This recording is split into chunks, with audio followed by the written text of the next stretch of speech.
sur un texte constitutionnel qui redéfinit les fondements de notre République. Nos inquiétudes face à certaines dispositions sont parfaitement légitimes. Aussi, lors de ma précédente conférence de presse, je disais « En cette période charnière de notre histoire, je m'adresse à vous avec une profonde sincérité et un sens aigu de la responsabilité. Le projet de nouvelle constitution soulève des préoccupations importantes, légitimes, que nous ne pouvons ignorer. Dans ces circonstances, je ne peux en conscience recommander un vote favorable pour le prochain référendum. Cependant, je suis pleinement conscient que rejeter ce texte pourrait compromettre notre transition démocratique et exposer notre nation à des risques importants. C'est ce que j'avais dit la dernière fois. Maintenant, après une réflexion approfondie et le recul nécessaire, il m'apparaît clairement que malgré ces imperfections, l'adoption de cette nouvelle constitution est cruciale pour ne pas interrompre notre processus de transition. Refuser ce texte aujourd'hui n'est pas une décision sans conséquence. Quelles seraient les répercussions d'un rejet sur notre transition? Comment cela affecterait-il notre retour à un ordre constitutionnel stable et à la restitution du pouvoir aux civils? Ce sont des questions.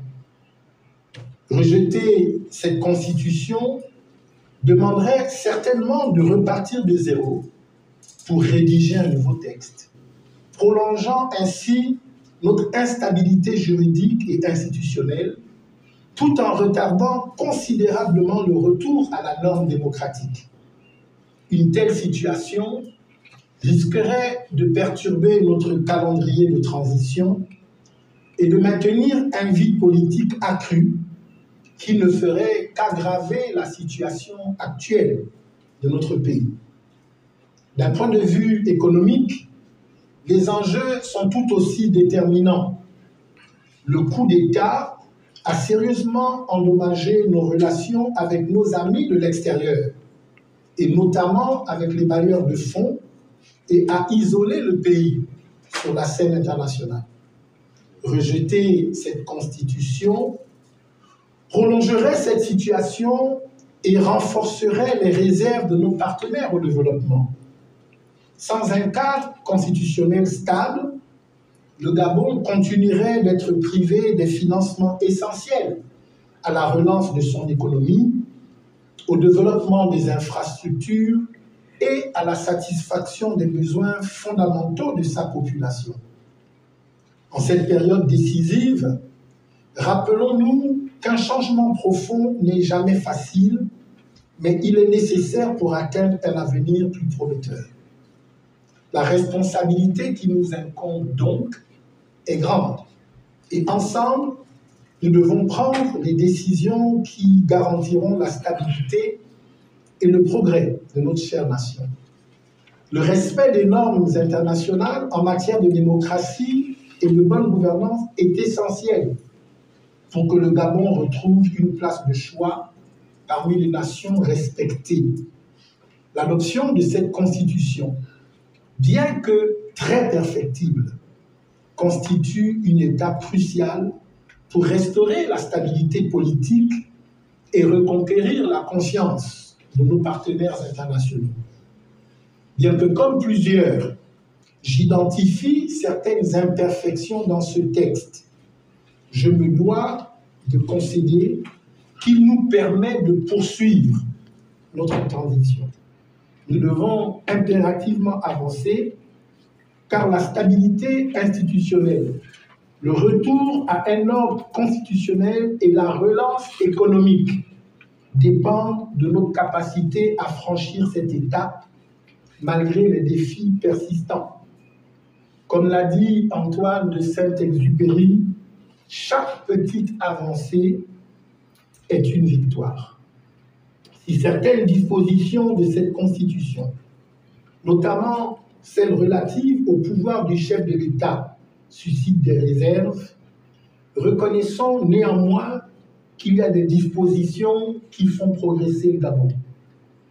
L'affirmation solennelle de notre attachement aux droits de l'homme et aux libertés fondamentales souligne à nouveau l'importance de la dignité humaine comme pilier de l'État du droit.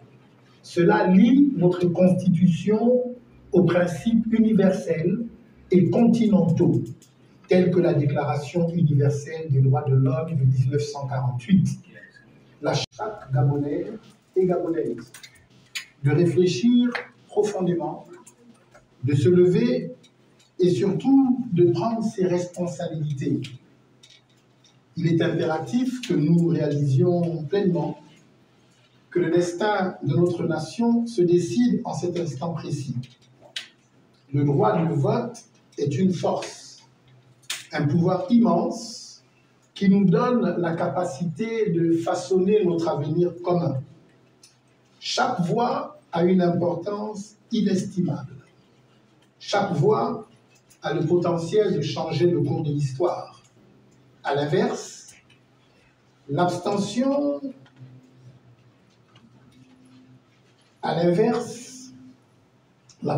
est une forme de renoncement, un abandon de notre pouvoir en tant que citoyens.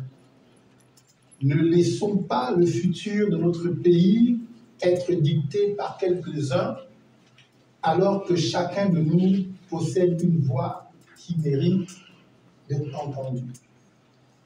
En disant cela, je lance un appel à tous d'aller voter ce 16 novembre, d'aller exprimer son choix par rapport à cette nouvelle constitution qui nous est proposée. Je vous invite donc à exprimer votre voix, à vous rendre aux urnes, à rejeter l'abstention et à participer activement à cet instant décisif de notre histoire. Le changement commence par notre engagement conscient à faire vivre la démocratie, à affirmer notre volonté collective de construire un avenir meilleur et plus juste pour notre pays. Comme l'a dit Nelson Mandela, que j'aime bien, cela semble toujours impossible jusqu'à ce qu'on le fasse. Transformons l'impossible en réalité par notre participation active.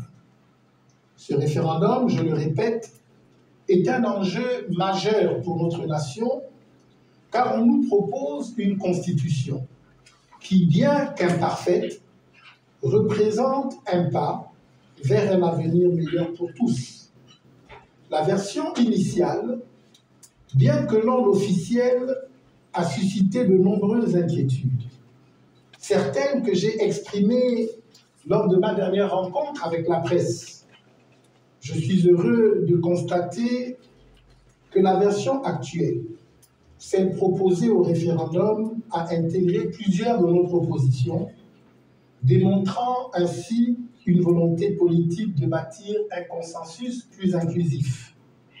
Comme l'indique mon parcours religieux et politique dans ce pays, je suis définitivement résolu à soutenir l'avènement d'un Gabon nouveau, où chaque citoyen bénéficiera d'opportunités égales et équitables pour bien vivre et réussir.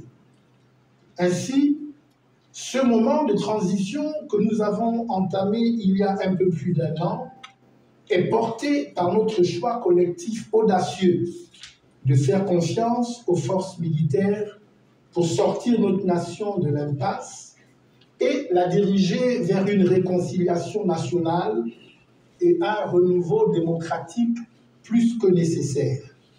Ce choix, bien que courageux, s'inscrivait dans l'urgence d'un changement indispensable. Cependant, un point majeur doit nous interpeller au sein de ce projet constitutionnel. Il s'agit de l'équilibre et de la séparation des pouvoirs.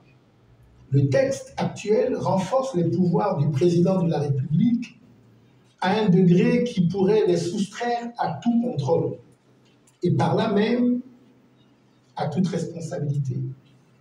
Une démocratie authentique repose sur l'équilibre des pouvoirs exécutifs, législatifs et judiciaires, qui doivent nécessairement se réguler mutuellement pour éviter toute dérive autoritaire.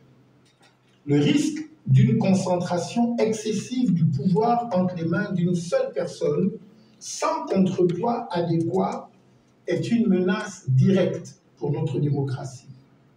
Comme le disait si justement Lord Acton, le pouvoir tend à corrompre et le pouvoir absolu corrompt absolument. Il est donc vital de prendre conscience que pour protéger nos libertés et notre justice, nous devons veiller à ce que l'équilibre institutionnel soit préservé et renforcé. Je le dis pour être entendu, cette disposition devra évoluer. Je demande à être compris sur ce point, car il est à la fois naturel et bénéfique de s'interroger sur un texte constitutionnel